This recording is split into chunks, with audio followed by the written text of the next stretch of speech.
ನಾವು ಹೇಳಿರ್ತಕ್ಕಂಥದ್ದು ಕೇವಲ ವ್ಯಕ್ತಿಯ ಚಿಂತನೆ ಅಲ್ಲ, ಸಮಗ್ರ ಭವಿಷ್ಯದ ಚಿಂತನೆ. ಈ ವಿಜಯನಗರ ಸಾಮ್ರಾಜ್ಯವನ್ನು ಕಟ್ಟಿದವರು ಅಕ್ಕಬುಕ್ಕರು. ಇವತ್ತು ವಿಜಯನಗರ ಸಾಮ್ರಾಜ್ಯ ಹೆಸರು ಚಿರಸ್ಥಾಯಿಯಾಗಿದೆ. ಆ ಸಾಮ್ರಾಜ್ಯದ ಕೊಡುಗೆಗಳು, ನೆನಪುಗಳು ಮತ್ತು ಮೈಸೂರು ದಸರಾದಾಗಲಿ ಇವೆಲ್ಲವೂ ವಿಜಯನಗರ ಸಾಮ್ರಾಜ್ಯದ ಅರಸುಗಳ ಕೊಡುಗೆ ಅಂತ. ಅದನ್ನು ಕಟ್ಟಿರ್ತಕ್ಕಂಥವರು ಅಕ್ಕಬುಕ್ಕವರು. ಅಕ್ಕಬುಕ್ಕವರು ಆಲಮತ ಸಮಾಜ ಸಂಬಂಧಪಟ್ಟಂಥವರು. ಹೀಗಾಗಿ ಆ ಸಮಾಜಕ್ಕೆ ಅಧಿಕಾರ ಬಂದರೆ ಸುಲಭವಾಗಿ ಕಿತ್ಕೊಳ್ಳಿಕ್ಕೆ ಆಗೋದಿಲ್ಲ. ಸಮಾಜದ ಮೇಲೆ, ರಾಜ್ಯದ ಮೇಲೆ ಒಳ್ಳೆಯ ಕೆಲಸವನ್ನು ಮಾಡ್ತಕ್ಕಂಥ ಜನರಿಗೆ ಕೆಡುಕಾಗೋದು ಕಷ್ಟ. ಆ ದೃಷ್ಟಿಯಿಂದ ಈಗ ಆಲಮತ ಸಮಾಜದವರೇ ಆದ ಸಿದ್ದರಾಮಯ್ಯನವರು ರಾಜ್ಯ ಅಧಿಕಾರದಲ್ಲಿದ್ದಾರೆ.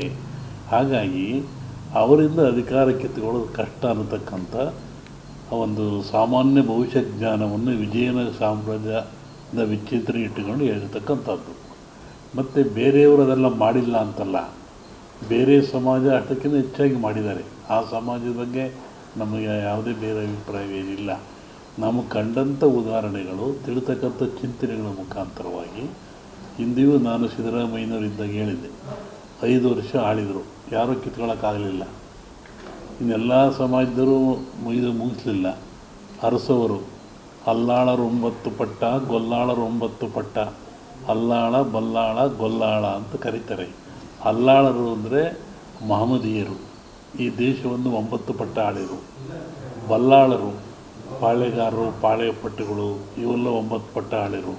ಗೊಲ್ಲಾಳರು ಯದುವಂಶಸ್ಥರು, ಮೈಸೂರು ಒಡೆಯರು, ಅದರಲ್ಲಿ ಆಲಮತ ಸಮಾಜರು ಬರ್ತಾರೆ. ಇವರು 9 ಪಟ್ಟ. ಈಗ 9 ಪಟ್ಟಗಳನ್ನು ಆಳಿದವು. ಆನಂತರ ಬಂದಿರತಕ್ಕಂಥದ್ದು ಪ್ರಜಾಪ್ರಭುತ್ವದ ಪಟ್ಟ ಬಂತು. ಆ ದಿಶೆಯಲ್ಲಿ ಇವತ್ತಿನ ರಾಜಕೀಯ ಚಿಂತನೆ ಬಗ್ಗೆ ವಿಚಾರ ಮಾಡೋದಾದರೆ ಈ ಮುಖ್ಯಮಂತ್ರಿ ಇರೋವರೆಗೂ ಕಿತ್ತುಕೊಳ್ಳೋದು ಕಷ್ಟ.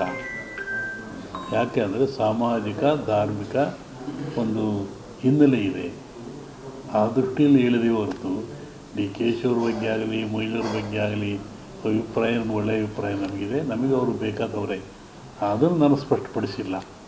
ಸ್ಪಷ್ಟಪಡಿಸ್ಬೇಕಾದ್ರೆ ನಮ್ಮ ಭಾರತೀಯ ಪರಂಪರೆಯಲ್ಲಿ ಒಂದು ಸಂಕ್ರಾಂತಿ ಭವಿಷ್ಯ ಅಂತ ಹೇಳ್ತಾರೆ, ಇನ್ನೊಂದು ಯುಗಾದಿ ಭವಿಷ್ಯ ಅಂತ ಹೇಳ್ತಾರೆ. ಚಂದ್ರನನ್ನು ಆಧಾರವಾಗಿಟ್ಟುಕೊಂಡು ಯುಗಾದಿಯ ಮಳೆ, ಬೆಳೆ, ಆ ಧಾನ್ಯಗಳು, ರಾಜರ ಬದಲಾವಣೆಗಳು, ಯುದ್ಧಗಳು ಇವೆಲ್ಲ ಹೇಳ್ತಾರೆ. ಆವಾಗ ಅದನ್ನು ನೋಡ್ಕೋಬೇಕು ಅಂತ ಹೇಳಿರೋದು ನಾನು. ಇವರು ಅನ್ನದಾತರು ಅಂತ, ಅವ್ರನ್ನ ಜಗತ್ತೇ ಮರೆಯೋಂಗಿಲ್ಲ.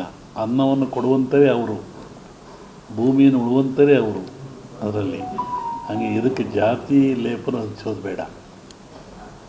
ಒಕ್ಕಲಿಗ ಸಮಾಜ ಜಗತ್ತೇ ಬಾಗಬೇಕು, ದುಡಿದು ಅನ್ನ ಕೊಡುವಂಥವ್ರು ಅವರು. ಅವ್ರು ಅನ್ನ ಕೊಡೋರು ನಾವೆಲ್ಲ ಬದುಕ್ತಾ ಇರ್ತೀವಿ. ಒಂದೇ ಒಂದು ಹೇಳ್ತೀನಿ, ರಾಷ್ಟ್ರ ರಾಜಕಾರಣದಲ್ಲಿ ಸುನಾಮಿ ಆಗ್ತದೆ. ಮೋದಿಯವರಿಗೆ ಅಧಿಕಾರ ಕಂಟಕ ಇದೆ. ರಾಷ್ಟ್ರ ರಾಜಕಾರಣದಲ್ಲಿ ರಾಜಕೀಯ ಸುನಾಮಿ ಆಗುವ ಲಕ್ಷಣಗಳು ಭಾಳ ಇದ್ದಾವೆ. ಅದು ರಾಜ್ಯದ ಮೇಲಿನ ಪರಿಣಾಮ ಬೀರ್ಬೋದ? 5 ವರ್ಷ ಅವ್ರು ಪೂರ್ಣ ಆಗಲ್ಲಂತ ರಾಷ್ಟ್ರ ರಾಜಕಾರಣದಲ್ಲಿ. ನಾನು ಊರಿಗೆ ಹೋಗ್ಬೇಕಪ್ಪ, ಇದರಿಂದ ನೆಮ್ಮದಿ ಊರು ತಲುಪಬೇಕು ನಾನು.